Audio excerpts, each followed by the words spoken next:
അനുഗ്രഹീതമായ ഈ രാത്രിക്കായി ദൈവത്തെ സ്തുതിക്കുന്നു. മഹാനായ ദൈവം ഇന്ന് രാത്രി നമ്മുടെ നടുവിലേക്ക് എഴുന്നള്ളി വന്നിട്ടുണ്ട്.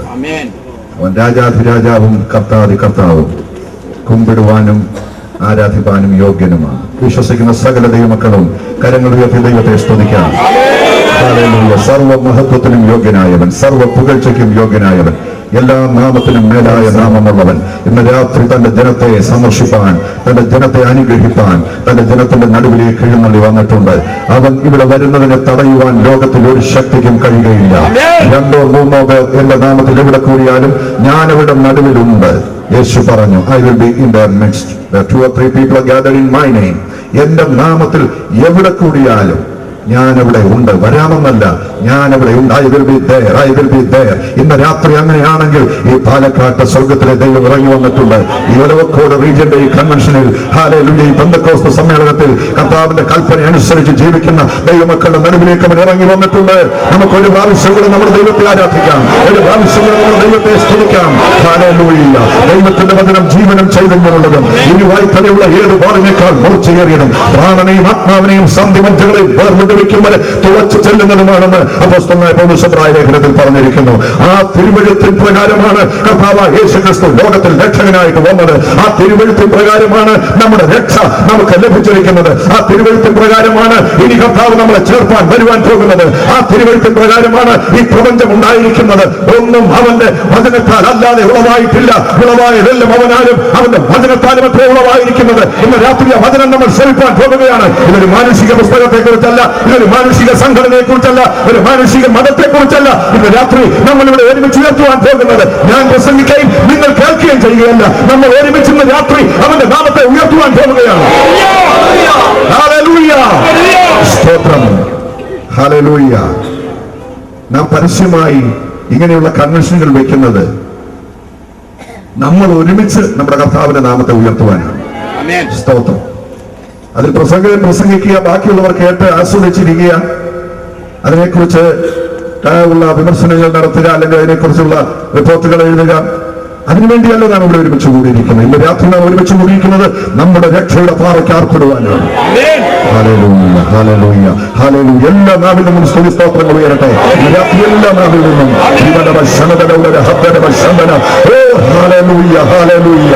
മഹത്വത്തിന്റെ പ്രത്യാശയായ ഞങ്ങളുടെ വാഴ്ത്തപ്പെട്ട സ്വർഗീയ പിതാവേ, ഈ അനുഗ്രഹിക്കപ്പെട്ട 2ാം രാത്രിക്കായി ഞങ്ങൾ അങ്ങേ സ്തുതിക്കുന്നു. അവിടുത്തെ നാമത്തിൽ കൂടി വന്ന അവിടുത്തെ ജനത്തിന്റെ നടുവിലേക്ക് ദൈവത്തിന്റെ പരിശുദ്ധാത്മാവിന്റെ സാന്നിധ്യം ഞങ്ങളുടെ നടുവിലേക്ക് ഇരിക്കാൻ ഞങ്ങൾ അങ്ങേ സ്തുതിക്കുന്നു. കർത്താവേ, കർത്താവേ, അവിടെ ഞങ്ങളുടെ നടുവിലേക്ക് വന്നിരിക്കാൻ ഞങ്ങൾ അങ്ങേ സ്തുതിക്കുന്നു. ഹല്ലേലൂയ. കാലസമ്പൂർണ്ണത വന്നപ്പോൾ സ്ത്രീയുടെ സന്തതിയായി കർത്താവേ അവിടുന്ന് മനുഷ്യാവതാരമെടുത്തത് ഒരു മതം സ്ഥാപിക്കാനല്ല, ഒരു ഹല്ലേലൂയ കർത്താവേ സ്വർഗത്തിലേക്കുള്ള ഒരു മാർഗം, ഏക സത്യ മാർഗം സ്ഥാപിക്കാൻ അവിടുന്ന് ലോകത്തിലേക്ക് വന്നുവെങ്കിൽ ഇന്ന് രാത്രി കർത്താവേ ആ മാർഗത്തിൽ എത്തിപ്പെടാതെ അതിന്റെ അപ്പുറത്തും ഇപ്പുറത്തുമായി ഇരുകരകളിൽ നിൽക്കുന്ന ജനാവലി കർത്താവേ ഇന്ന് രാത്രി ആ വഴിയിലേക്ക്, ആ മാർഗത്തിലേക്ക് ഞാൻ തന്നെ ഹല്ലേലൂയ വഴിയാകുന്നുവെന്ന് പറഞ്ഞ ആ വഴിയിലേക്ക് രാത്രി വരുവാൻ സ്വർഗത്തിലെ ദൈവം ഇടയാക്കുമാറാകണമെന്ന് പ്രാർത്ഥിക്കുന്നു. അവിടുത്തെ വചനം സംസാരിക്കാൻ പോകുന്നു. വചനത്തിന്റെ വാതിലുകൾ ഞങ്ങൾക്കായി തുറന്നു തരണമേ കർത്താവേ. നിന്റെ ന്യായ പ്രമാണത്തിലെ അത്ഭുതങ്ങളെ കാണേണ്ടതിന് ഞങ്ങളുടെ കണ്ണുകളെ തുറക്കണമേ. ബുദ്ധിയായുടെ ഹൃദയം തുറന്നതുപോലെ രാത്രി ഞങ്ങളുടെ ഹൃദയങ്ങളെ തുറക്കണമേ കർത്താവേ. ഞങ്ങളുടെ ഹൃദയം ദൃഷ്ടി പ്രകാശിച്ചിട്ട് നിന്റെ വിളിയാലുള്ള ആശ ഇന്ന് മനസ്സിലാക്കുവാൻ നീ ഞങ്ങളെ സഹായിക്കണമേ. ഞങ്ങളുടെ സിയോൻ പ്രയാണത്തിൽ ഞങ്ങളുടെ വീടോട് ഞങ്ങൾ അടുത്തിരിക്കുകയാണ് കർത്താവേ. ഹല്ലേലൂയ. ആരും നശിച്ചു പോകാതിരിക്കാൻ ഈ ദൂത് എന്താണ് എത്രയും പറയേണ്ട സ്ഥലങ്ങളിലൊക്കെ എത്രയും വേഗത്തിൽ ഇത് പറയേണ്ടത് ഞങ്ങളുടെ ആവശ്യമാണ്. നിർബന്ധം ഞങ്ങളുടെ മേൽ കിടക്കുന്നു. ഞങ്ങൾ സുവിശേഷം അറിയിക്കുന്നില്ലെങ്കിൽ അയ്യോ കഷ്ടമെന്ന് കർത്താവേ അപ്പോസ്തലൻ പറയുന്ന വാക്കുകൾ ഓർക്കുന്നു. നിങ്ങളെ അനുഗ്രഹിക്കണം കർത്താവേ. ഒരുമിച്ച് നിന്റെ നാമത്തെ ഉയർത്തുവാൻ, ഒരുമിച്ച് നിന്റെ മഹത്വപ്പെടുത്തുവാൻ കർത്താവേ നീ സഹായിക്കണം. ജനത്തോട് മനസ്സറിയണം. പന്തിയായി ജനത്തെ ഇരുത്തി അവർക്ക് വേണ്ട ഭക്ഷണങ്ങൾ കൊടുത്ത് ഭോജ്യങ്ങൾ നൽകി അവരെ ആദരിച്ച ദൈവം ഇന്ന് രാത്രികാലം ഈ ജനത്തോട് മനസ്സറിയണം. പുരുഷാരത്തെ കണ്ട് മനസ്സറിഞ്ഞ കർത്താവേ, അവിടുത്തെ മനസ്സറിവിനായി കർത്താവെ ഞങ്ങൾ ഒരു പ്രാവശ്യം കൂടെ അങ്ങോട്ട് അപേക്ഷിക്കുന്നു. കർത്താവെ ഈ കൺവെൻഷനെ അനുഗ്രഹിക്കണം, ഒരു സംഘാടകരെ അനുഗ്രഹിക്കണം, ഞങ്ങളെ ഒരുമിച്ച് അനുഗ്രഹിക്കണം. പ്രാർത്ഥന കേട്ടതിനാൽ സ്തോത്രം. ഞങ്ങൾക്കായി ജീവനെ വിടുന്ന കർത്താവായ യേശു ക്രിസ്തുവിന്റെ വിലയേറിയ നാമത്തിൽ അപേക്ഷിക്കുന്ന സ്വർഗ്ഗ പിതാവേ കരുണയോടെ കേൾക്കുമാറാകണം. ആമേൻ. ഹല്ലേലൂയ. ഒരു പ്രാവശ്യം കൂടെ നമുക്ക് ദൈവത്തെ സ്തുതിക്കാം. സ്തുതിക്കുന്നത് നേരുള്ളവർ ഉചിതമല്ലോ. Hallelujah. But who deserves to be worshipped. ആരാധിപ്പാൻ യോഗ്യൻ. 24 മൂപ്പന്മാർ കിരീടങ്ങൾ താഴെയിട്ടുമുണ്ട്. 4 ജീവികൾ അവരെല്ലാവരും ഒരുമിച്ച് പറയുന്നു, നീ മാത്രമാണ് യോഗ്യൻ. ഹല്ലേലൂയ. ആ യോഗ്യൻ ഇവിടെ എത്തിയിട്ടുണ്ട്. ഈ പന്തലിൻ കീഴിൽ അവൻ വന്നിട്ടുണ്ട്. സ്തോത്രം. സ്വർഗമഹത്വങ്ങൾ വെടിഞ്ഞ് തന്റെ ജനത്തിന്റെ നടുവിൽ അവൻ ഇന്ന് രാത്രി എഴുന്നള്ളി വന്നിട്ടുണ്ട്. എത്ര പേർ ഹൃദയം കൊണ്ട് അവനെ സ്തുതിപ്പാൻ തയ്യാറാകും? ഹല്ലേലൂയ. അങ്ങനെ സ്തുതിക്കുമെങ്കിൽ ഇന്ന് രാത്രി ഇവിടെ അത്ഭുതം നടക്കാൻ പോവുകയാണ്. ഇവർ മിണ്ടാതിരുന്നാൽ ഈ കല്ലുകൾ ആർക്കും. യേശു പറഞ്ഞു. എപ്പോഴാ പറഞ്ഞത്? ഹോസന്ന അവർ പാടിയപ്പോൾ. ഹോസന്ന എന്ന് പറയുന്ന പദം ഒരു അരാമിക് വേർഡാണ്, ഒരു അരാമ്യ പദമാണ്. ആ പദം യഹൂദന്മാർ ആണ്ടിൽ ഒരിക്കലേ ഉപയോഗിക്കും. അതെന്താണെന്ന് അറിയാമോ? യഹൂദന്മാരുടെ 7ാമത്തെ പെരുന്നാളായ കൂടാര പെരുന്നാളിന്റെ 7 ദിവസം അന്ന് മാത്രം അവർ ഉപയോഗിക്കുന്ന പദമാണ് ഹോസന്ന. ഹോസന്ന എന്ന ആ അരാമിക് പദത്തിന്റെ അർത്ഥം യാ എന്നതിലാണ് അത് അവസാനിക്കുന്നത്. അഥവാ യഹോവ മാത്രം രക്ഷകൻ, അവൻ മാത്രം രക്ഷകൻ. രക്ഷ ഞങ്ങളുടെ ദൈവമായ യഹോവയ്ക്ക് മാത്രമുള്ളത്. ഇതാണ് അവർ വിളിച്ചു പറയുന്ന ഹോസന്ന. ഇത് കൂടാരപ്പെരുന്നാളിനാണ് അവർ പറയുന്നത്. ദൈവത്തിന് സ്തോത്രം. കൂടാരപ്പെരുന്നാള് ഇനി നാം ഒരുമിച്ച് നമ്മുടെ കർത്താവിനോടുകൂടി ഇരിക്കുവാൻ പോകുന്നതിന്റെ അതിന്റെ മുന്നൊരുക്കമായിട്ട് യഹൂദന് കൊടുത്ത പെരുന്നാളാണ്. സ്തോത്രം. നാം ഒരുമിച്ച് അവരോടുകൂടെ വാഴുവാൻ പോവുകയാണ് നിത്യത മുഴുവൻ. അതിനുശേഷം പെരുന്നാളുകളില്ല. അത് അവസാനത്തെ പെരുന്നാളാണ്. 7 ദിവസത്തിൽ ഓരോ ദിവസവും ഓരോ പ്രാവശ്യം പറയും. 7 ദിവസം കഴിഞ്ഞ് 8ാമത്തെ ദിവസം കൂടാരങ്ങളൊക്കെ പൊളിച്ച് അവരുടെ വീടുകളിലേക്ക് പോകുമ്പോൾ 7 പ്രാവശ്യം അവർ ഈ പദം ഉച്ചരിക്കും. ആമേൻ. ഹോസന്ന. ഈ പദമാണ് ബത്ഫാഗയിൽ നിന്ന് യെരൂശലേമിലേക്ക് ജൈത്രയാത്രയിൽ യേശു കർത്താവ് ഒരു കഴുതക്കുട്ടിയുടെ മേൽ വാഹനങ്ങളിൽ പോകുമ്പോൾ ആബാലവൃദ്ധം ജനങ്ങൾ ഉരുവിട്ട പദം ഇതാണ്. അപ്പോഴാണ് മഹാപുരോഹിതനും പുരോഹിതന്മാരും ആളുകളും പരീക്ഷന്മാരും ശാസ്ത്രിമാരും പണ്ഡിതന്മാരും ഒക്കെ പറഞ്ഞത്, ഗുരു ഇവരോട് മിണ്ടാതിരിക്കാൻ പറ, ഇവർ ഈ പറയുന്നത് തെറ്റിച്ചാ പറയുന്നത്. ഈ പദം ഇവിടെ പറയേണ്ട പദമല്ല. ആണ്ടിൽ ഒരിക്കൽ മാത്രം കൂടാര പെരുന്നാളിന് ഉപയോഗിക്കേണ്ട യഹോവ മാത്രം രക്ഷകൻ എന്ന് പറയേണ്ട ഈ പദം ഈ കഴുതക്കുട്ടിയുടെ മേൽ വാഹനങ്ങളിൽ പോകുന്ന ഈ സമയത്ത് എന്തിനു പറയണം? ഇവർ തെറ്റാണ്. ഇവർക്ക് ഇതിന്റെ ഗ്രാമർ അറിയത്തില്ല, ഇവർക്ക് ഇതിന്റെ ഭാഷയുടെ ശാസ്ത്രം അറിയത്തില്ല, ഇവർക്ക് ഈ പദത്തിന്റെ അർത്ഥം അറിയത്തില്ല. ഇവരിൽ അറിയാതെയാണ് പറയുന്നത്. ഇവരോട് മിണ്ടാതിരിക്കാൻ പറയുക. യേശു പറഞ്ഞതെന്താ? ഇവർ മിണ്ടാതിരുന്നാൽ ഈ കല്ലുകളിൽ വിളിച്ചു പറയും, അവൻ മാത്രമാണ് രക്ഷകൻ. ഇന്ന് രാത്രി യേശു അല്ലാതെ ഒരു രക്ഷകനില്ല. Glory to God. Hallelujah. യഹൂദന്മാർ ഇത് പറയേണ്ടതായിരുന്നു, അവർ പറഞ്ഞില്ല. അതുകൊണ്ട് അവന്റെ നാമത്തിൽ വിശ്വസിക്കുന്ന നമ്മളെ ഏൽപ്പിച്ചു ഇത് പറയാൻ. സ്തോത്രം. യേശു മാത്രമാണ് രക്ഷകൻ എന്നുള്ളത് ഇന്നും യഹൂദന് പറയാൻ കഴിയുന്നില്ല. അവരിൽ നിന്ന് ക്രൈസ്തവ വിശ്വാസം സ്വീകരിച്ച ആരെങ്കിലും പറയുമെന്നല്ലാതെ യഹൂദ മതാനുസാരികൾ, orthodox Jews, they can't say it. അവർക്കിത് പറയാൻ കഴിയില്ല. കാരണം അവരുടെ മതപ്രകാരം യേശു ഒരു മതനിന്ദകനാണ്, ദൈവത്തിന്റെ നാമം ധരിച്ചു വന്നവനാണ്, അവനൊരു വ്യാജപുരുഷനാണ്. എന്നാൽ അവർ കുറ്റവങ്കിലേക്ക് നോക്കുന്ന ഒരു ദിവസം വരുന്നു. അന്നവർ മനസ്സിലാക്കും, ഞങ്ങളുടെ രക്ഷകനായിരുന്നല്ലോ ആ വന്നത് ഞങ്ങൾക്ക് തെറ്റിപ്പോയി എന്ന് അന്നവർ പറയും. ഏകജാതനെ കുറിച്ച് വിലപിക്കുന്നത് പോലെ വിലപിക്കുമെന്ന് തിരുവെഴുത്ത് പറയുന്നു. ദൈവത്തിന് സ്തോത്രം. എന്നാൽ ഈ പദം ഇനിയും സിയോൻ മലയിൽ കുഞ്ഞാടിനോടുകൂടെ ആയിരിക്കുമ്പോൾ ഇവർ പറയുന്നത് നമ്മൾ കേൾക്കാൻ പോവുകയാണ്. ആമേൻ.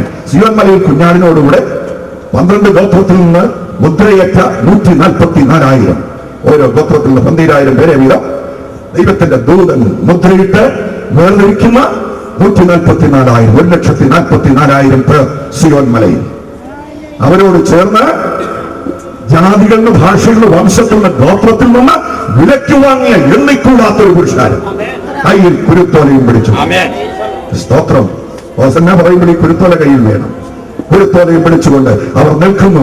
അവർ പറയുന്ന പദം എന്താണ്? ഹല്ലേലൂയ. രക്ഷ നമ്മുടെ ദൈവത്തിന്റെയും കുഞ്ഞാടിന്റെയും ദാനം. ഇതാരാ പറയുന്നത്? യഹൂദന്മാരും അന്തിക്രൈസ്തവ പീഡാകാലത്തിൽ നിന്ന് രക്ഷിക്കപ്പെട്ടു വരുന്ന ആളുകളും പറയുന്ന, നമ്മളല്ല, സഭ പറയുന്നതല്ല. സഭ എന്ന കാന്തനായ കർത്താവിനോടുകൂടി അവന്റെ മാർവിടത്തിൽ ചാരി ഇത് കേട്ടുകൊണ്ടിരിക്കുകയാണ്. ആമേൻ. നമ്മൾ ഇത് ആസ്വദിക്കുമ്പോൾ ഇന്ന് നമ്മൾ പറയുമ്പോൾ ഇവർ കേൾക്കുന്നില്ല. ആമേൻ. എന്നാൽ ഇവരെ കൊണ്ട് സ്വർഗത്തിലെ ദൈവം ഇത് പറയിപ്പിക്കാൻ പോവുകയാണ്. ഇവരെ കൊണ്ടത് മാത്രമല്ല, ഇന്നവന്റെ നാമത്തെ നിന്ദിക്കുന്ന സകലരും ഒരു ദിവസം ഏറ്റുപറയും, കുഞ്ഞാട് മാത്രമാണ് രക്ഷകൻ. ഇന്ന് അംഗീകരിക്കാത്ത പറയാത്തവൻ, ഇന്നിന് പറയുന്നവനെ ഭേദ്യം ചെയ്യുന്നവൻ, ഇന്നിന് പറയുന്നവനെ പീഡിപ്പിക്കുന്നവൻ നാളെ പറയാൻ പോവുകയാണ്. അനവധിയുടെ ഭാവിയിൽ നീതി സൂര്യനായി നമ്മുടെ കർത്താവ് വെളിപ്പെടുന്ന തന്റെ സഭയെ വാനമേഘങ്ങളിൽ ചേർത്ത് കഴിയുന്ന ഇവിടെ നടക്കുന്ന കുഞ്ഞാറിന്റെ കോപദാസത്തിൽ സകലനും പറയും. ഇവിടുത്തെ മന്ത്രിമാർ മുതൽ പ്രധാനമന്ത്രിമാർ മുതൽ ഇവിടുത്തെ നേതാക്കന്മാർ മുതൽ സകലനും പറയും, കുഞ്ഞാടാണ് യോഗ്യൻ, കുഞ്ഞാടാണ് യോഗ്യൻ. ഒരുമിച്ച് നമുക്ക് ദൈവത്തെ ഒന്ന് സ്തുതിക്കാം, ഒരുമിച്ച് നമുക്ക് ദൈവത്തെ ഇന്ന് രാത്രി കുഞ്ഞാട് ഇവിടെ എത്തിയിട്ടുണ്ട്. അവരവനെ കുഞ്ഞാടിന്റെ രക്തം മൂലമായും അവരവനെ കുഞ്ഞാടിന്റെ രക്തം ഹേതുവായും തങ്ങളുടെ സാക്ഷ്യവചനം ഹേതുവായും ജയിച്ചു. ആരെക്കുറിച്ചുള്ളത്? സ്തോത്രം, നമ്മിൽ ജയിക്കുന്ന ആ നാമത്തിൽ തന്നെയാണ്. ഹല്ലേലൂയ. അന്തിക്രൈസ്തവ പീഡാകാലത്ത് പീഡ അനുഭവിച്ച് അതിൽ നിന്ന് ജയം പ്രാപിക്കുന്ന ആളുകളെ കുറിച്ച് സ്വർഗത്തിൽ ഇരിക്കുന്ന വിശുദ്ധന്മാർ ഒരുമിച്ച് പറയുന്ന പദമാണ്, നമ്മൾ ജയിച്ചതുപോലെ അവരും ജയിച്ചു. എങ്ങനെ? കുഞ്ഞാടിന്റെ രക്തത്താലും തങ്ങളുടെ സാക്ഷ്യവചനത്താലും. ആമേൻ. ഇന്ന് രാത്രി കുഞ്ഞാടിന്റെ രക്തം നമുക്കടയാളമായിട്ടുണ്ട്. അത് മാത്രമല്ല, ജയകരമായ ഒരു സാക്ഷ്യവും നമുക്കുണ്ടായിരിക്കണം. ഹല്ലേലൂയ. രക്തം മാത്രം പോരാ, ഒരു സാക്ഷ്യം നമുക്കുണ്ടായിരിക്കണം. പ്രലോഭനങ്ങളെ അതിജീവിക്കുവാൻ, പ്രതിസന്ധികളെ അഭിമുഖീകരിക്കുവാൻ ഒരു ദൈവവൈതലിനെ സഹായിക്കുന്നത് കുഞ്ഞാടിന്റെ രക്തമാണ്. ഞാൻ പറയട്ടെ, ജോസഫ് നമ്മുടെ കർത്താവായ യേശുക്രിസ്തു നിഴലായി പഴയ നിയമത്തിൽ കാണുന്ന ചില വ്യക്തികളിൽ ഒരാളാണല്ലോ ജോസഫ്. തന്റെ അപ്പൻ ഏറ്റവും സ്നേഹിച്ചിരുന്ന മകൻ. ആ ജോസഫിന് വിശിഷ്ടമായ ഒരു അങ്കി ഉണ്ടായിരുന്നു, പിതാവ് കൊടുത്ത അങ്കി. ആ അങ്കി രക്തത്തിൽ മുക്കി പിതാവിന്റെ മുൻപിൽ നിൽക്കുകയാണ്. മകനെ വിറ്റുകളഞ്ഞു, അവൻ മരിച്ചുപോയി എന്നാണ് പിതാവ് ഓർത്തത്. സ്തോത്രം. എന്നാൽ ആ അങ്കിയിൽ നോക്കുമ്പോൾ ആ പിതാവിന് ഒരു പ്രത്യാശയുണ്ട്, എന്റെ മകനെ ഞാൻ കാണും. കുഞ്ഞാടിന്റെ രക്തത്തിൽ ഈ അങ്കി മുക്കിയത് കൊണ്ട് സംഭവിച്ചത് എന്താ? ജോസഫ് എവിടെയെല്ലാം പ്രതിസന്ധികളിൽ അകപ്പെട്ടോ അവിടെയെല്ലാം അവന് ജയം നേടുവാൻ കഴിയും. സ്തോത്രം. അതിന് സാധിച്ചത് ഈ അങ്കി കുഞ്ഞാടിന്റെ രക്തത്തിൽ മുക്കിയത് കൊണ്ടാണ്. ആമേൻ. ഹല്ലേലൂയ. അവൻ പൊത്തിഫറിന്റെ വീട്ടിൽ ചെന്നു. പൊത്തിഫറിന്റെ ഭാര്യ അവനെ പല രീതിയിൽ തെറ്റിലേക്ക് അവനെ കൊണ്ടുപോകുവാൻ ശ്രമിച്ചു. അവന് സാഹചര്യങ്ങളില്ലാഞ്ഞിട്ടല്ല, എല്ലാം അനുകൂലമായിരുന്നു. എന്നാൽ അവന് ജയം നൽകിയത് ഈ രക്തമാണ്. സ്തോത്രം. ഹല്ലേലൂയ. അവൻ കുണ്ടറയിൽ പോയി. കുണ്ടറയിൽ ഞാൻ പറയുന്നത് കൊല്ലത്തിനടുത്തെ കൊണ്ടുവരേണ്ട കാര്യമല്ല. അവൻ ജയിലിലായി, അവൻ ജയിലിലായി. സ്വപ്നക്കാരൻ എന്നുള്ള ലേബൽ അവൻ ഉണ്ടായത് കൊണ്ടാണ് അവൻ ഈ പ്രശ്നങ്ങളിൽ അഭിമുഖീകരിക്കേണ്ടി വന്നത്. ദൈവം നിനക്ക് സ്വപ്നം തന്നിട്ടുണ്ടെങ്കിൽ, ദൈവം നിനക്ക് ദർശനം തന്നിട്ടുണ്ടെങ്കിൽ, നീ ഏത് കുണ്ടറയിൽ ചെന്നാലും വേറെ രണ്ട് സ്വപ്നക്കാർ നിനക്ക് കൂട്ടായിട്ട് അവിടെ കാണും. നീ ഭാരപ്പെടേണ്ട. ദൈവം തന്ന സ്വപ്നം, ദൈവം തന്ന കൃപാവരം നിനക്ക് ജ്വലിപ്പിക്കുവാനൊരു അവസരം നീ ഏത് സ്ഥലത്ത് ചെന്നാലും നിനക്കുണ്ടാവും. ആമേൻ. അപ്പക്കാരനും പാനപാത്രവാഹകനും രണ്ടുപേരും സ്വപ്നം കണ്ടു. ഹല്ലേലൂയ. ആ സ്വപ്നങ്ങളിൽ അപ്പക്കാരൻ കൊല്ലപ്പെട്ടു, പാനപാത്രവാഹകൻ തിരിച്ചെടുക്കപ്പെട്ടു. അവൻ പക്ഷേ ഓർത്തില്ല ജോസഫിന്റെ കാര്യം. പക്ഷേ ജോസഫിന്റെ കാര്യം രാജാവിനെ കൊണ്ട് ഓർപ്പിക്കേണ്ടതിന് രാജാവിന് രണ്ട് സ്വപ്നം വീണ്ടും കൊടുത്തു. സ്വപ്നം ദൈവം നിനക്ക് തന്നിട്ടുണ്ടെങ്കിൽ, ഹല്ലേലൂയ, നിന്റെ മേൽ വ്യാപരിക്കുന്ന ദൈവകൃപ വെളിച്ചത്ത് കൊണ്ടുവരുവാൻ നിനക്ക് കൂട്ടായി തക്ക സമയത്ത് ദൈവം സാഹചര്യങ്ങളെ നിനക്ക് വേണ്ടി ഒരുക്കുന്ന ദൈവം ഇന്ന് രാത്രി ഇവിടെയുണ്ട്. ഹല്ലേലൂയ. ഹല്ലേലൂയ. അവർ അവനെ കുഞ്ഞാടിന്റെ രക്തം മൂലമായും തങ്ങളുടെ സാക്ഷ്യം വചനം ഹേതുവായും ജയിച്ചു. സ്തോത്രം. മാംസരക്തങ്ങൾക്ക് ദൈവരാജ്യത്തിൽ പ്രവേശിപ്പാൻ കഴിയുകയില്ല. പക്ഷേ ഒരു രക്തം കൂടാതെ ദൈവരാജ്യത്തിൽ പ്രവേശിപ്പാനും കഴിയില്ല. ആമേൻ. ആരുടെ രക്തമാണ്? ഹല്ലേലൂയ. സ്തോത്രം. മക്കൾ ജഡരക്തങ്ങളോട് കൂടിയവരാകൊണ്ട് അവനും അവരെ പോലെ ജഡരക്തങ്ങളോട് കൂടിയവനായി തീർന്നു. നമ്മുടെ ശരീരത്തിലെ രക്തത്തിന്റെ എല്ലാ അണുക്കളും, red blood corpuscles, white blood corpuscles, asthma, അതുപോലെ അതിനകത്തുള്ള എല്ലാ ഘടകങ്ങളും ഉള്ള രക്തം തന്നെയായിരുന്നു നമ്മുടെ കർത്താവിന്റെ, നമ്മുടെ മശിഹായുടെ രക്തം. ഹാബേലിന്റെ രക്തത്തെക്കാൾ മനോഹരമായി ഇന്നും സംസാരിച്ചുകൊണ്ട് ആ രക്തം നിൽക്കുകയാണ്. ആമേൻ. അത് പെസഹ കുഞ്ഞാടിന്റെ രക്തമാണ്. ഹല്ലേലൂയ. സകല പാപവും ശാപവും രോഗവും ആ രക്തത്തിന്റെ മുമ്പിൽ നീങ്ങിപ്പോകും. നീ മാറുന്നില്ലെന്ന് പറയും. പെസഹ എന്ന് പറഞ്ഞാൽ it will be passed over. It will pass over. It will pass over. അത് കടന്നു പോകും. നിൽക്കുകയില്ല, തൊടുകയില്ല, നിന്നെ തൊടുകയില്ല. യേശുവിന്റെ രക്തത്താൽ നീ കഴുകൽ പ്രാപിച്ചവനെങ്കിൽ ഹല്ലേലൂയ, സംഹാരകൻ നിന്നെ തൊടുകയില്ല. നീ ആ രക്തത്തിൽ ഭദ്രമാണ്. ആമേൻ. ഹല്ലേലൂയ. ഇന്ന് രാത്രി ആ കുഞ്ഞാടിന്റെ രക്തം നമ്മളെ സമ്പൂർണ്ണമായി കഴുകുവാൻ ദൈവം നൽകി. സ്തോത്രം. ഹല്ലേലൂയ. നമ്മുടെ രക്തത്തിലെ റെഡ് ബ്ലഡ് കോർപ്പസൽസ്, RBC, നമ്മൾ രോഗിയായിട്ട് ഹോസ്പിറ്റലിൽ ചെന്നാൽ ആദ്യം ഒരു ബ്ലഡ് പരിശോധിക്കുമ്പോൾ അവരെ നോക്കും, അതിന്റെ കൗണ്ട് നോക്കും. RBCയുടെയും WBCയുടെയും കൗണ്ട് എത്രയാണെന്ന് നോക്കും. അപ്പൊ RBCയുടെ കൗണ്ട് കുറഞ്ഞു പോയാൽ അതിന്റെ അർത്ഥം blood cancer is on the way. Leukaemia, blood cancer, ഏറ്റവും മാരകമായ ബ്ലഡ് ക്യാൻസർ. കീമോതെറാപ്പി ഒക്കെ ഉണ്ടെന്ന് പറഞ്ഞാലും ദിവസങ്ങൾക്കുള്ളിൽ മരിച്ചു മണ്ണടിഞ്ഞു പോകുന്ന മാരകമായ രോഗം. എന്തുകൊണ്ടാണ് ഉണ്ടാകുന്നത്? RBCയുടെ കൗണ്ട് കുറയുന്നു, ചുവന്ന രക്താണുക്കളുടെ എണ്ണം കുറയുന്നു. അത് സംഭവിക്കാതിരിക്കാൻ 80 വയസ്സുള്ളവർ ഇവിടെ ഇരിപ്പുണ്ട്. സ്തോത്രം. കഴിഞ്ഞ 80 വർഷമായി ഇതിന്റെ കൗണ്ട് ഒന്നും കുറഞ്ഞു പോകാതെ നിലനിർത്തിയത് ആരാന്നറിയാം? നമ്മുടെ ശരീരത്തിൽ 206 അസ്ഥി കഷ്ണങ്ങളുണ്ട്, അസ്ഥികളുണ്ട്. ഒരു കുട്ടി ജനിക്കുമ്പോൾ 300 അസ്ഥികളുണ്ട്. പ്രായപൂർത്തിയാകുമ്പോൾ അത് 206 ആകുന്നു. ഈ 206 അസ്ഥികളുടെ അകത്തൂടെ നമ്മുടെ സുഷുപ്ന അഥവാ നമ്മുടെ സ്പൈനൽ കോഡ് ഇത് കടന്നു പോവുകയാണ്. അതിനെ നമ്മൾ മാരോ എന്ന് പറയും, ബോൺ മാരോ, അല്ലെങ്കിൽ മജ്ജ എന്ന് പറയും, മജ്ജ. നമ്മുടെ ശരീരത്തിന്റെ അസ്ഥികൾക്കകത്തിരിക്കുന്ന ഈ മാരോ, ഈ ബോൺ മാരോ, ഈ മജ്ജ ഒരു സെക്കൻഡിൽ, എത്രയും സമയമാ? ഒരു സെക്കൻഡ് എന്ന് പറഞ്ഞാൽ എത്രയുണ്ട്? ഒരു സെക്കൻഡിൽ 80 ലക്ഷം RBC ഉത്പാദിപ്പിക്കുന്നത്. മനസ്സിലായി? 8 മില്യൺ 80 ലക്ഷം റെഡ് ബ്ലഡ് കോർപ്പസൽസ് ഉത്പാദിപ്പിക്കുകയാണ് നമ്മുടെ ബോൺ മാരോ. അതുകൊണ്ട് അതിനൊപ്പം ഈ മാരോ ട്രാൻസ്പ്ലാന്റേഷൻ ഒക്കെ വേണ്ടി വരുന്നത്, ബോൺ മാരോ ട്രാൻസ്പ്ലാന്റേഷൻ ഒക്കെ ചിലപ്പോൾ ഡോക്ടർമാർ നടത്തുന്നത്. സ്തോത്രം. ഇതെങ്ങനെ ഉത്പാദിപ്പിക്കാൻ കഴിയുന്നു? ഹല്ലേലൂയ. ദൈവം നമ്മളെ നിലനിർത്തുന്നു. രാത്രി ഭയങ്കരവും അതിശയവുമായി നീ എന്നെ സൃഷ്ടിച്ചിരിക്കുകയാൽ ഞാൻ നിനക്ക് സ്തോത്രം. 139 സങ്കീർത്തനത്തിന്റെ 13-ാമത്തെ വാക്യത്തിൽ ദാവീദ് പറയുന്നത്, നീ എന്നെ ഭയങ്കരവും അതിശയകരവുമായി എന്റെ അമ്മയുടെ ഉദരത്തിൽ നീ എന്നെ മെടഞ്ഞു. ഊടും പാവുമിട്ട് ഒരു വസ്ത്ര നിർമ്മാതാവ് ഒരു വസ്ത്രത്തെ നെയ്യുന്നത് പോലെ നിന്നെ X ക്രോമസോമും Y ക്രോമസോമും DNA-കളും ജനറ്റിക് ആയിട്ടുള്ള എല്ലാ ഘടകങ്ങളും നിന്റെ ശരീരത്തിൽ പിതൃസ്വത്തായി ലഭിക്കത്തക്ക വിധം അത്ഭുതകരമായി നിന്റെ അമ്മയുടെ ഉദരത്തിൽ നിന്നെ മെടഞ്ഞു. ആമേൻ. സ്തോത്രം.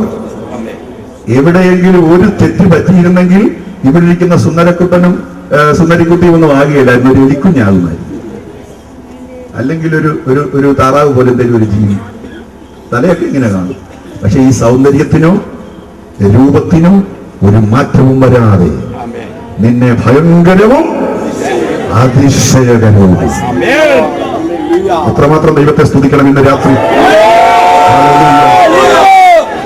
ഈ പാലക്കാട്ടേക്ക് കൺവെൻഷന് വേണ്ടി നിങ്ങൾ വന്നപ്പോൾ വഴിയരികിൽ എത്ര പശുക്കളെ നിങ്ങൾ കണ്ടു, എത്ര മൃഗങ്ങളെ നിങ്ങൾ കണ്ടു.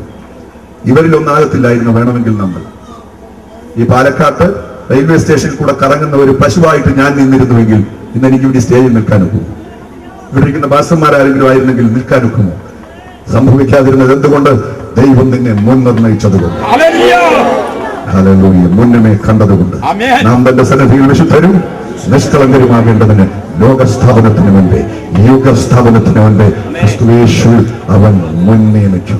അവൻ മുന്നിറങ്ങവരെ തന്റെ പുത്രൻ അനേകം സഹോദരന്മാരിൽ ആദ്യജാതനാകേണ്ടതിന് അവന്റെ സ്വരൂപത്തോട് നമ്മെ അനുരൂപരാക്കുവാൻ നമ്മെ മുൻ നിയമിച്ചിരിക്കുന്നു. അവൻ മുൻ നിയമിച്ചവരെ വിളിച്ചവരെ നീതീകരിച്ചവരെ തേജസ്കരിച്ചുമിരിക്കുന്നു. ഇത് സമാപിക്കണം. എന്ത് പറയുന്നു? ദൈവം നമുക്ക് അനുകൂലമെങ്കിൽ പ്രതികൂലമാ. സ്വന്തം പുത്രനെ ആദരിക്കാതെ നമുക്കെല്ലാവർക്കും വേണ്ടി ഏൽപ്പിച്ചു തന്നവൻ അവനോടുകൂടെ സകലതും നല്ലാതിരിക്കുമോ? ഇന്ന് രാത്രി അവനോടുകൂടെ സകലതും നിനക്ക് നൽകുവാൻ സ്വർഗ്ഗത്തിലെ ദൈവം തയ്യാറായിരുന്നു.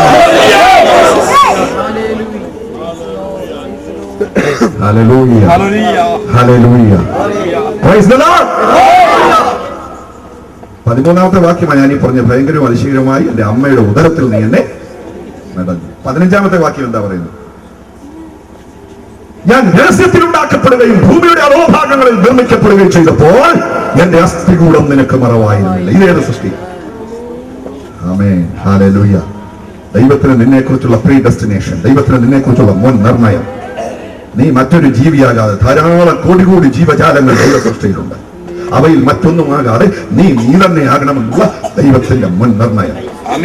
നിന്റെ രൂപം അവന്റെ സ്വരൂപത്തോട് അനുരൂപരാകുവാൻ ദൈവം നിന്നെ മുൻ നിർണയിച്ചു. ഹല്ലേലൂയ. ഭൂമിയുടെ അധോഭാഗങ്ങളിൽ നാം അധിവസിക്കുന്ന ഈ ഭൂമിക്ക് 7 അവസ്ഥാന്തരങ്ങളുണ്ട്. ആദിമഭൂമി, സങ്കീർണ ഭൂമി, ഏതന്യ ഭൂമി, പ്രളയപൂർവ്വ ഭൂമി, പ്രളയാനന്തര ഭൂമി, 5ാമത്തെ ഭൂമി. ആ ഭൂമിയിലാണ് നമ്മളിപ്പോൾ പാർക്കുന്നത്. ഇനിയും സഹസ്രാബ്ദ ഭൂമി, ഒടുവിൽ പൊതുവാന ഭൂമി. 7 അവസ്ഥകളിലേക്ക് ഈ ഭൂമി മാറുന്നു. ഇതിന്റെ ആദ്യത്തെ ഭൂമി ആദിമഭൂമി, ഒറിജിനൽ എർത്ത്. 1ാമത്തെ ഭൂമി സ്വർണ്ണഗോളമായ ഭൂമി. അത് തന്നെയാണ് ഒടുവിൽ വരാൻ പോകുന്ന പൊതുവാന ഭൂമി. 24 കാലത്തിന്റെ തനി തങ്കം കൊണ്ട് സ്വർണ്ണ സരപ്പളികൾ അടിച്ചു പരത്തിയ സ്വർഗീയ ഭൂമി. ആ ഭൂമിയിലാണ് നമ്മൾ പാർക്കാൻ പോകുന്നത്. അതിന്റെ സെൻട്രൽ പോയിന്റിലാണ് പുതിയ യെരൂശലേം എന്ന വിശുദ്ധ നഗരം.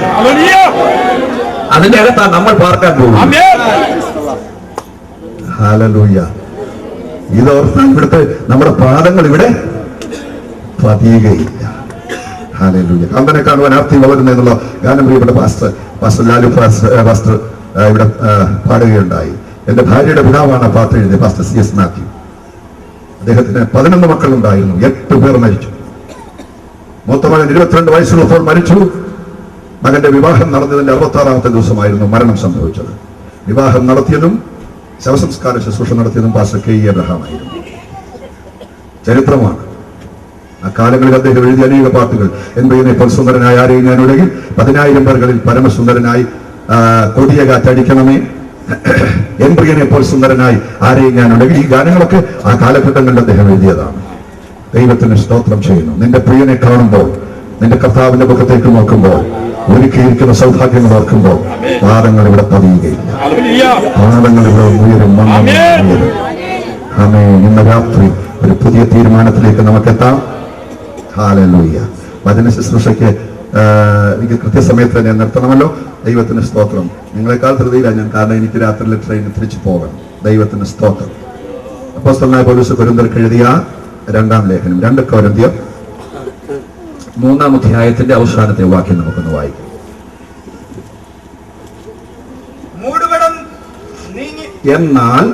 എന്നാൽ മൂടുപടം നീങ്ങിയ മുഖത്ത് കർത്താവിന്റെ തേജസ്സിനെ കണ്ണാടി പോലെ പ്രതിബിംബിക്കുന്നവരായി നാം എല്ലാവരും ആത്മാവാകുന്ന കർത്താവിന്റെ ദാനമായി തേജസ്സിന്മേൽ തേജസ് പ്രാപിച്ച് അതേ പ്രതിമയായി രൂപാന്തരപ്പെടുന്നു. അതേ പ്രതിമയായി നാം രൂപാന്തരപ്പെടുന്നു.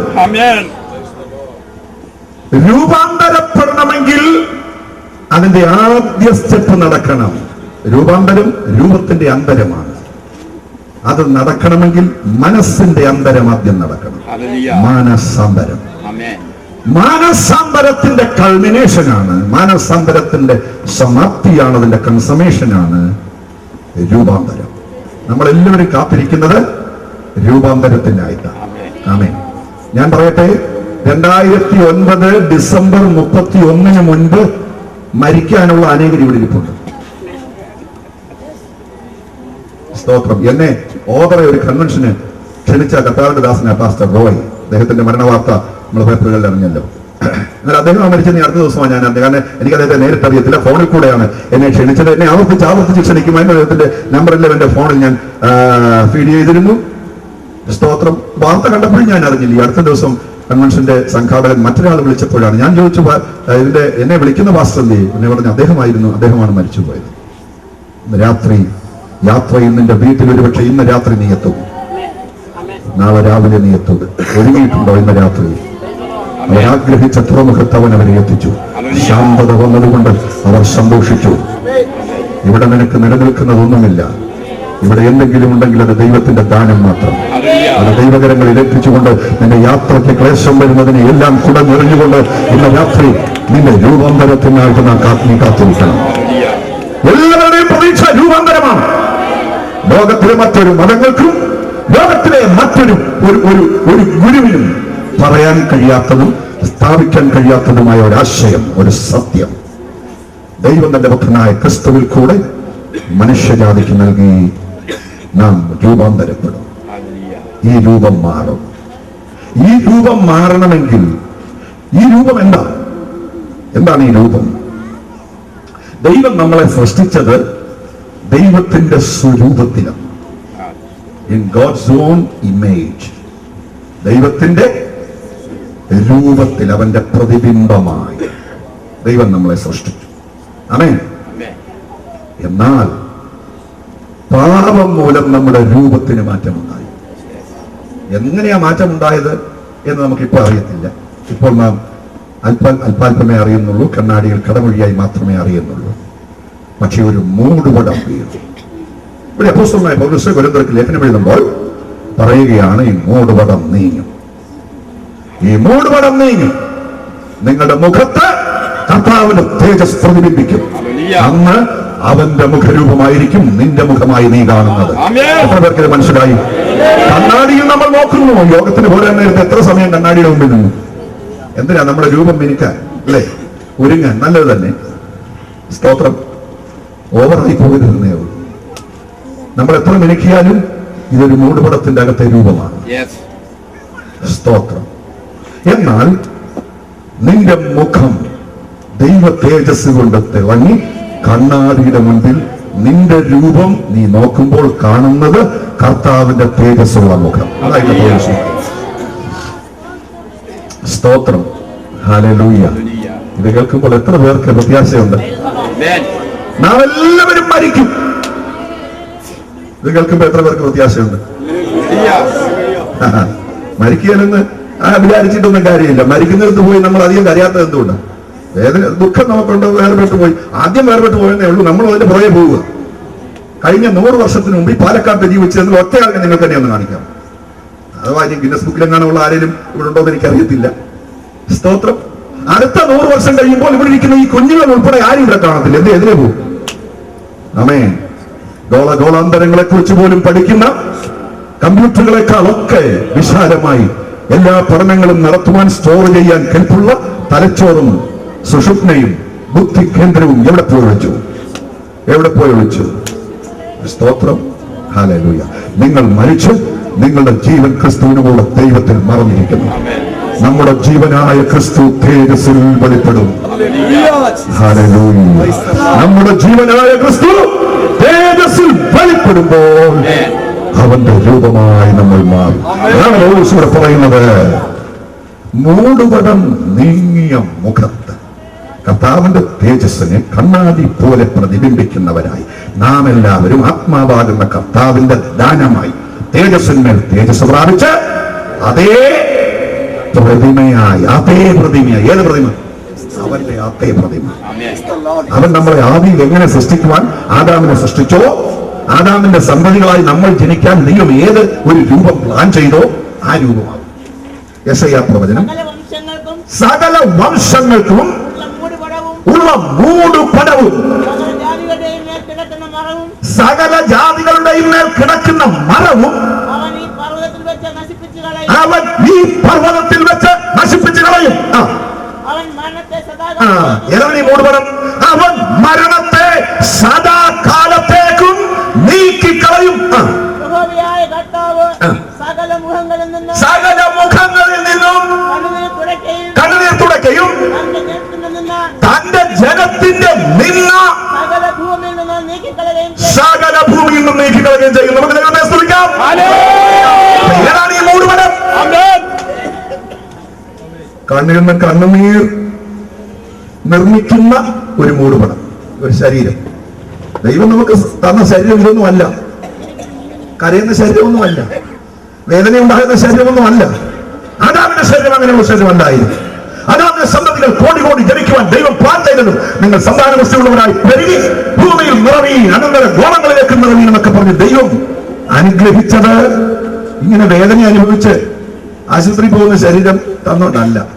അദ്ദേഹത്തിന്റെ മരണക്കിടക്കയിൽ കിടന്നുകൊണ്ട് അദ്ദേഹത്തിന് മരിക്കുവാൻ തുടങ്ങുമ്പോൾ അദ്ദേഹം പറഞ്ഞു, അദ്ദേഹത്തിന്റെ ശരീരത്തോട് അദ്ദേഹം യാത്ര പറഞ്ഞു. തന്റെ കൈകളോട് തന്റെ കാലുകളോട് ഒക്കെ താൻ യാത്ര പറഞ്ഞു. സ്തോത്രം. നീ എന്നെ ഇത്രയും നാൾ താങ്ങിയല്ലോ. ഹല്ലേലൂയ. ഈ മർത്യമായത് നീങ്ങിപ്പോകണം. അമർത്യമായത് ധരിക്കണം. കൂടാരമായ ഞങ്ങളുടെ ഭൗമഭവനം അഴിഞ്ഞു പോയാൽ, ഭൗമഭവനം എന്ന് ഉപയോഗിച്ചിരിക്കുന്നത് ശരീരത്തെ കുറിച്ചാണ്. കൂടാരമായ ഞങ്ങളുടെ ഭൗമഭവനം അഴിഞ്ഞു പോയാൽ, ഇതഴിയും, ഇതഴിയും. സ്തോത്രം. മസിൽസ് ഒക്കെ അഴിയും, അസ്ഥികളൊക്കെ അഴിയും.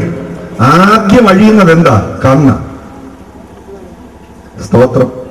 സകല കുഴപ്പത്തിനും കാരണമായതും കണ്ണ. അതാ ആദ്യം പൊട്ടി ഒഴുകാൻ പോകും. മരിച്ചു കഴിഞ്ഞാൽ ആദ്യം ഈ കണ്ണിനെയാ ബാധിക്കും. പിന്നെ ശരീരം മുഴുവൻ അഴുകി ദ്രവിക്കും, മണ്ണിലേക്ക് വിലയം പ്രാപിക്കും.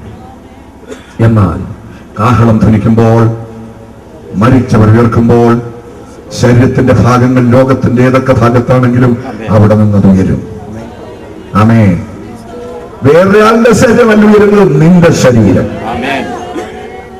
250 പേരുണ്ടായിരുന്ന ഒരു പ്ലെയിൻ കത്തി 250 പേരും കൂടെ ഒരു ബോളായിട്ടാണ് അറ്റ്ലാന്റിക്കിൽ വീണതെങ്കിലും അതിൽ നിന്നും നിന്റെ DNA ഘടകങ്ങൾ തിരിച്ചെടുക്കുവാൻ ദൈവത്തിന് കഴിയും. നിന്റെ ശരീരം പുറത്തു വരും. സ്തോത്രം. ഈ മർത്യമായത് ഉരിവാനല്ല, മീതെ സ്വർഗീയമായത് ധരിപ്പാനത്രേ നമ്മൾ വാഞ്ചിക്കും. എന്ന് പറഞ്ഞാൽ എന്താ? ഈ മർത്യമായത് ഉരിഞ്ഞു കളവാനല്ല. എന്ന് പറഞ്ഞാൽ ഇതിന്റെ രൂപഭാവങ്ങളും ഇതിന്റെ പ്രത്യേകതകളും ഒക്കെ തന്നെ ഉണ്ടായിരിക്കും. പക്ഷേ അത് അമർത്യമായി മാറുക. അതെങ്ങനെയാണെന്ന് ചോദിച്ചാൽ നമുക്ക് പറയത്തില്ല. But the word of God says that. ദൈവത്തിന്റെ വചനം അത് പറയുന്നു. ആമേൻ. നാം രൂപാന്തരപ്പെടും. ഹല്ലേലൂയ. മൂടുപടം നീങ്ങി. ഇവിടെ യശയ്യാപ്രവാചകൻ പറയുകയാണ്, സകല വംശങ്ങൾക്കും ഉള്ള മൂടുപടവും സകല ജാതികളുടെയും മേൽ കിടക്കുന്ന മറവും അവൻ ഈ പർവ്വതത്തിൽ വെച്ച് നീക്കിക്കളയും. ഏത് പർവ്വതത്തിൽ വെച്ച്? സിയോൻ പർവ്വതത്തെ കുറിച്ച് അതിന്റെ പല അധ്യായത്തിലുണ്ട്. സിയോൻ പർവ്വതത്തെ കുറിച്ച് എഴുതിയിരിക്കുന്നത്. സിയോൻ പർവ്വതം രാജാവിന്റെ പർവ്വതമാണ്. ആമേൻ. സ്തോത്രം. ഉത്തരഗിരിയായ സിയോൻ പർവ്വതം ഉയരം കൊണ്ടും മനോഹരവും സർവ്വഭൂമിയുടെയും ആനന്ദവുമാണ്. ഉത്തരഗിരി. വടക്കേ ദിക്ക്. ദൈവത്തിന്റെ ദിക്കാണ് വടക്ക്. ദൈവത്തിന്റെ ദിക്ക് വടക്കാണ്. കിഴക്കിൽ നിന്നല്ല, പടിഞ്ഞാറിൽ നിന്നല്ല, തെക്കിൽ നിന്നല്ല ഉയർച്ച വരുന്നത്. പിന്നെ എവിടുന്ന? വടക്ക്. പ്രവാചകൻ കണ്ടത് വടക്കിൽ നിന്നൊരു മേഘവും പാളിക്കത്തുന്ന തീയും വരുന്നത് ഞാൻ കണ്ടു. വടക്കേ ദിക്ക് ദൈവത്തിൻ്റെതാണ്. സ്തോത്രം. ഇംഗ്ലീഷ് സാഹിത്യം പഠിച്ചുള്ളവർക്കറിയാം, ജോൺ മിൽട്ടൺ എന്ന് പറയുന്ന ഒരു കവി, അദ്ദേഹത്തിന്റെ പാരഡൈസ് ലോസ്റ്റ് എന്ന് പറയുന്ന കാവ്യത്തിൽ, എപ്പിക്കിൽ, ആ മഹാകാവ്യത്തിൽ അദ്ദേഹം സാത്താന്റെ ദിക്കെന്ന് സൂചിപ്പിച്ചിരിക്കുന്ന തെക്കേ ദിക്കിനെ കുറിച്ച്. സ്തോത്രം. വടക്ക് ദൈവത്തിന്റെ ദിക്കാണെങ്കിൽ ദൈവത്തിൽ നിന്ന് എത്രയും അകലാം, അത്രയും അകലത്തിൽ സാത്താൻ തന്റെ ഹെഡ്ക്വാർട്ടേഴ്സ് സ്ഥാപിച്ചു. അത് തെക്കാണെന്ന്. സ്തോത്രം. സാത്താന്റെ കേന്ദ്രത്തിന് അദ്ദേഹം കൊടുത്തിരിക്കുന്ന ഒരു മിൽട്ടോണിക് പദമുണ്ട്, പാൻഡീമോണിയം. പാൻഡീമോണിയം, ഡീമൺ എന്ന് പറഞ്ഞാൽ ഭൂതം, പിശാച് എന്നൊക്കെയാണ്. പാൻ എന്ന് പറയുന്ന പദം ഒരു ഇംഗ്ലീഷ് പദത്തിന് മുമ്പ് വന്നാൽ അക്രോസ്, ഓൾ ത്രൂ ഔട്ട് എന്നാണ്. പാൻ അമേരിക്കൻ, പാൻ ആഫ്രിക്കൻ എന്നൊക്കെ നമ്മൾ വായിച്ചിട്ടുണ്ടല്ലോ. ഓൾ ത്രൂ ഔട്ട് അമേരിക്ക എന്നാണ്. മുഴുവൻ, സർവ്വവ്യാപി എന്നാണ്. സർവ്വം അവിടെ മുഴുവൻ വ്യാപിക്കുന്നത്. പാൻഡീമോണിയം എന്ന് പറഞ്ഞാൽ സകല ഭൂതത്തിന്റെ കേന്ദ്രമെന്ന്. സ്തോത്രം. സെൻട്രൽ ഭൂതം തൊട്ട് ലോക്കൽ ഭൂതം വരെ, സെക്രട്ടറി ഭൂതം, മൂപ്പൻ ഭൂതം, ദൈവമക്കൾക്ക് എന്തെല്ലാം സംവിധാനങ്ങളുണ്ട് അതെല്ലാം പിശാചിനുണ്ട്. അവരുടെ എല്ലാം കേന്ദ്രമാണ് ഈ പാൻഡീമോണിയം. എല്ലാ ഭൂതങ്ങളും പിശാചും കൂടെ കിടന്ന് വഴക്കുണ്ടാക്കുന്ന സ്ഥലമാണ്.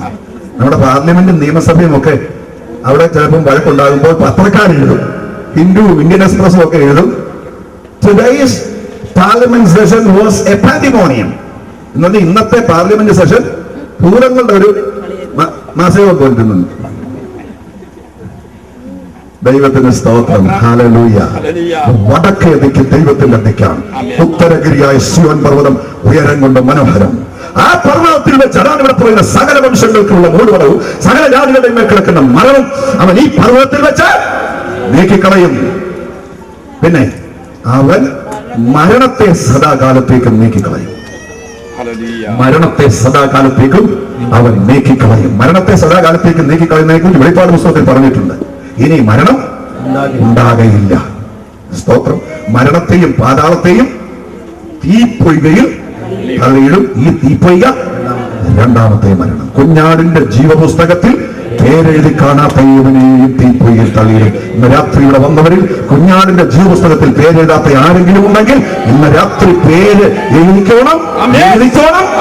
സ്തോത്രം. അല്ലെങ്കിൽ ഹല്ലേലൂയ, രണ്ടാം മരണത്തിന് നരകത്തിന് നീ ഇരയാണ്. നിന്ന ഏതാ? മരണമാണ്.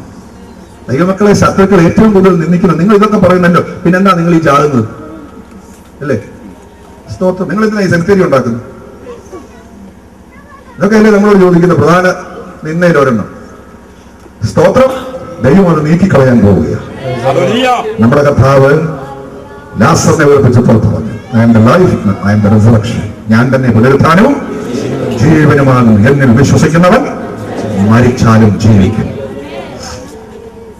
ആമേൻ. സ്തോത്രം. പുനരുത്ഥാനത്തിന്റെ ദിവസം വരുമ്പോൾ സിയോൻ പർവ്വതത്തിൽ വെച്ച് നമ്മുടെ കർത്താവ് മരണത്തെ നീക്കിക്കളയും. പിശാചിനെ ആ നിത്യം മരണത്തിന്റെ അകത്ത് പൊതിഞ്ഞ് മരണത്തെ എറിഞ്ഞു കളയും. ആമേൻ. സ്തോത്രം. ദൈവത്തിന്റെ ഷെക്കീനയുടെ വെട്ടേറ്റ് പിശാച് ലൂസിഫർ വീണതിനെ കുറിച്ച് മിൽട്ടൺ പറയുന്നത്, he hurled headlong, flaming from the interior sky to bottomless perdition, there to dwell in adamantine chains and penal fire. ഇവന്റെ വീഴ്ചയെ കുറിച്ച് വിശദീകരിക്കുന്നത്, ഇത് ഓക്സ്ഫോർഡിലെയും കേംബ്രിഡ്ജിലെയും യൂണിവേഴ്സിറ്റി പ്രൊഫസർമാർക്ക് പോലും ഇതിന്റെ അർത്ഥം പിടികിട്ടിയില്ല. ഈ ഇംഗ്ലീഷ് പദങ്ങൾ നിഘണ്ടു വെച്ച് അവർ അർത്ഥം കണ്ടുപിടിച്ചത്. ഒരിക്കൽ മിൽട്ടനോട് ഒരു പ്രൊഫസർ ചോദിച്ചു, ഹായ് മിൽട്ടൺ, എന്തുകൊണ്ടാണ് why did you use these kind of bombastic words to explain the fall of the devil? പിശാചിന്റെ വീഴ്ചയെ കുറിച്ച് വിശദീകരിക്കാൻ ഇതുപോലുള്ള ഭയങ്കര പദങ്ങൾ നിങ്ങൾ എന്തുകൊണ്ടാണ് ഉപയോഗിച്ചത്? അങ്ങനെ അദ്ദേഹം പറഞ്ഞു, ഇവന്റെ വീഴ്ചയെ കുറിച്ച് ഇതിനേക്കാൾ കുറച്ചുകൂടെ ഭയങ്കര പദം ഉണ്ടാകുന്നില്ല, അത് ഞാൻ ഉപയോഗിക്കുമായിരുന്നു. കാരണം ഇവന്റെ വീഴ്ച അത്ര ഭയങ്കരമായി. ആമേൻ. വിഷയത്തിന്റെ ഗൗരവം അനുസരിച്ച് ആ ഭാഷ ഉപയോഗിക്കപ്പെടുന്നത്. ആമേൻ. ഹല്ലേലൂയ. നിന്റെ രക്ഷകനായ കർത്താവ് പാതാളത്തെ ജയിച്ചവൻ, പിശാചിനെ ജയിച്ചവൻ, മരണത്തെ എന്നേക്കും നീക്കിക്കളയും. നിന്റെ നിന്ന സർവ്വഭൂമിയിൽ നിന്ന് അകറ്റിക്കളയും. മൂടുപടത്തിന്റെ അകത്താണ്. ക്രിസ്തുവിന്റെ പ്രതിപുരുഷനാണ് പുരുഷൻ. ആ പുരുഷന്റെ നേർപകുതിയാണ് അവന്റെ ഭാര്യ അഥവാ സ്ത്രീ. പുരുഷൻ അധീനപ്പെട്ടിരിക്കുന്നവളാണ്. അതിന്റെ അധീനത ലക്ഷ്യമാണ് അവളിടുന്ന മൂടുപടം എന്ന് കൊരിന്ത്യർ ലേഖനത്തിൽ പൗലോസ് പറയുന്നു. ഒരു മൂടുപടം അധീനതാ ലക്ഷ്യത്തെ കാണിക്കുന്നു. സ്തോത്രം. പാപത്തിന് അധീനപ്പെട്ടു പോയ മനുഷ്യവർഗത്തിന്റെ മേൽ വീണ ഈ മൂടുപടം നമ്മുടെ കർത്താവ് ഇനി മാറ്റുവാൻ പോവുകയാണ്. സ്തോത്രം. അത് മാറ്റുമെന്നുള്ള ഉറപ്പ് നമുക്ക് കിട്ടി, മുദ്ര നമുക്ക് കിട്ടി, അച്ചാരം നമുക്ക് കിട്ടി. ശരീരത്തിന്റെ വീണ്ടെടുപ്പോടെ നടന്നാൽ മതി. ആത്മാവിന്റെ വീണ്ടെടുപ്പ് കഴിഞ്ഞിരിക്കുന്നു. രക്ഷിക്കപ്പെട്ടിരിക്കുന്ന സകല ദൈവമക്കളുടെയും ആത്മാവിന്റെ വീണ്ടെടുപ്പ് നടന്നു കഴിഞ്ഞിരിക്കുന്നു. നമ്മൾ ചിന്തിക്കുന്നത് എന്താ? നമ്മൾ ചിന്തിച്ചുകൊണ്ടിരിക്കുന്നത് എന്താ? രൂപാന്തരം. രൂപാന്തരം നടക്കണമെങ്കിൽ ആദ്യം എന്ത് നടക്കണം? മാനസാന്തരം നടക്കണം. മാനസാന്തരമാണ് നമ്മളെ രൂപാന്തരത്തിലേക്ക് നയിക്കുന്നത്. ദൈവസഭയുടെ 7 അടിസ്ഥാന ഉപദേശങ്ങൾ പ്രവൃത്തികളുടെ പുസ്തകം 2-ാം അധ്യായത്തിൽ അപ്പോസ്തലനായ പത്രോസ് മർക്കോസിന്റെ മാളികയിൽ വെച്ച് അവിടെ കൂടി വന്ന ജനാവലിയോട് പ്രസ്താവിക്കുമ്പോൾ പറയുന്നുണ്ട്. അതിൽ ആദ്യത്തേത് എന്താ?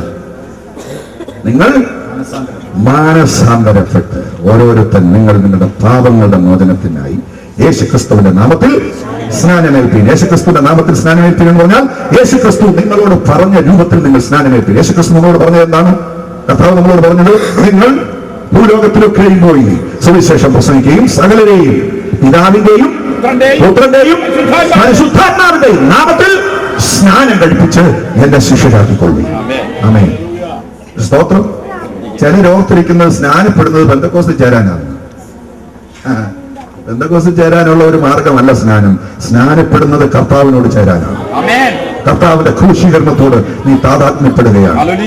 അവന്റെ ക്രൂശ് മരണത്തോട്, അവന്റെ പുനരുത്ഥാനത്തോട് നീ ഏകീഭവിക്കുകയാണ്. ഇന്ന് രാത്രി ഹല്ലേലൂയ, ദൈവരാജ്യത്തിൽ നീ പ്രവേശിക്കണമെങ്കിൽ നീ മനസാന്തരപ്പെടണം, നീ സ്നാനപ്പെടണം. പത്രോസ് ഇത് പ്രസ്താവിച്ചു കഴിഞ്ഞപ്പോൾ പണ്ട് യഹൂദന്മാര് ആയിട്ട് അവർ മതാനുസാരികളായിട്ടിരുന്നപ്പോൾ 8-ാം നാളിലെ പരിച്ഛേദനയിൽ പണ്ട് ആരോ കൊണ്ടുപോയി വെള്ളം തലയിൽ ഒഴിച്ചത് പോരാ എന്നവരുടെ മനസ്സിൽ കുത്തുകയുള്ളൂ. ആമേൻ. അവർ 3000 പേര് മുമ്പോട്ട് വന്നു, ഞങ്ങൾക്ക് സ്നാനം വേണം. ഹല്ലേലൂയ. 3000 പിന്നെ 5000-ആയി, അത് 10,000-ആയി. ലോകം മുഴുവനും വ്യാപരിക്കുകയാണ് മനസാന്തരത്തിന്റെയും സ്നാനത്തിന്റെയും ദൈവിക ഉപദേശം. ആമേൻ. ഹല്ലേലൂയ. ഇന്ന് രാത്രി നമ്മൾ പ്രസ്താവിക്കുന്നതും ഈ രൂപാന്തരത്തിലേക്ക് നയിക്കുന്ന മാനസാന്തരത്തിന്റെ ഇതേ ഉപദേശമാണ്. വേദപുസ്തകത്തിലെ ഏറ്റവും വലിയ ഉപദേശം മാനസാന്തരത്തിന്റെ ഉപദേശമാണ്. ദൈവത്തിന് സ്തോത്രം. മാനസാന്തരപ്പെടേണ്ടത് എന്തുകൊണ്ട് മനസ്സിനൊരു രൂപാന്തരം ഉണ്ടാകണം. മനസ്സ്, അതാണ് നമ്മൾ ആരാകണമെന്ന് തീരുമാനിക്കുന്നത്. മനസ്സാണ്, അല്ലേ? ഞാനൊരു പാസ്റ്റർ ആകണമെന്ന് തീരുമാനിച്ചത് എന്റെ മനസ്സാണ്.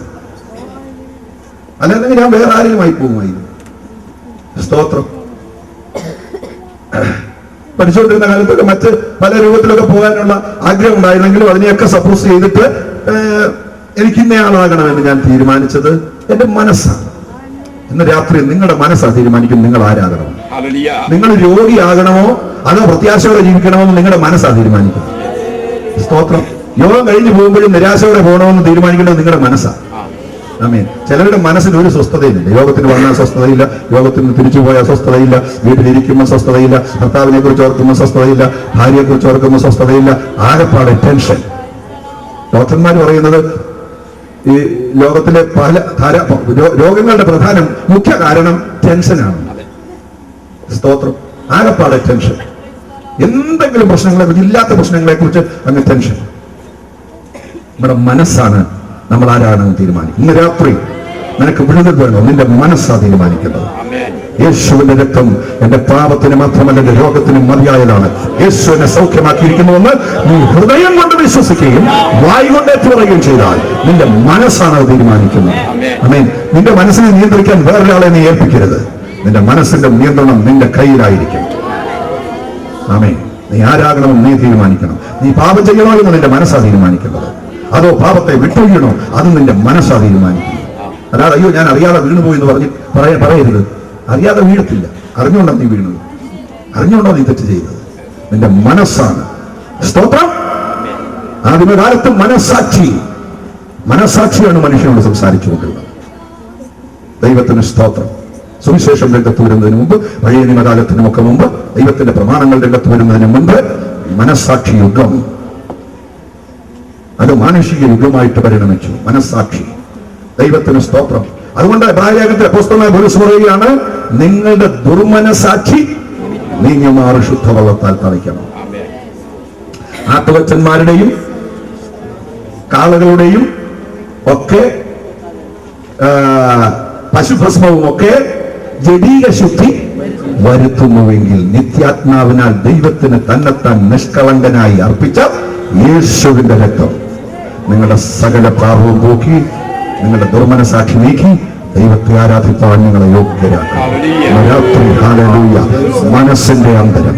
മാനസാന്തരപ്പെടാത്ത ആരെങ്കിലും ഇന്ന് രാത്രി ഇവിടെ ഇരിപ്പുണ്ടെങ്കിൽ സ്തോത്രം, മാനസാന്തരപ്പെടണം ഇന്ന് രാത്രി. മാനസാന്തരപ്പെട്ടിട്ടും മനസ്സിലൊരു അന്തരമില്ലാത്ത ആരെങ്കിലും ഇരിപ്പുണ്ടെങ്കിൽ, വിശ്വാസികളോ ഭാഷന്മാരോ ആരെങ്കിലും മാനസാന്തരപ്പെട്ടതാണ്, പക്ഷേ മനസ്സിന്റെ അന്തരം പിടിച്ചു നിർത്താൻ കഴിയുന്നില്ല. മനസ്സ് വീണ്ടും പഴയതിലേക്ക് പോകാൻ വ്യഗ്രത കൊണ്ട് നിൽക്കുന്നു. ഇന്ന് രാത്രി യേശുവിന്റെ രക്തത്താൽ, കുഞ്ഞാടിന്റെ രക്തത്താൽ, അവർ അവനെ കുഞ്ഞാടിന്റെ രക്തത്താലും തങ്ങളുടെ സാക്ഷ്യവചനത്താലും ജയിക്കും. ഹല്ലേലൂയ. കുഞ്ഞാടിന്റെ രക്തത്താൽ നീ സമ്പൂർണ്ണമായി പുതയ്ക്കപ്പെട്ടിരിക്കുന്നുവെങ്കിൽ, നിന്റെ സാക്ഷ്യം ദുർമനസാക്ഷിയില്ലാതെ നിനക്ക് പറയുവാൻ കഴിയുമെങ്കിൽ, സ്തോത്രം, ജയം.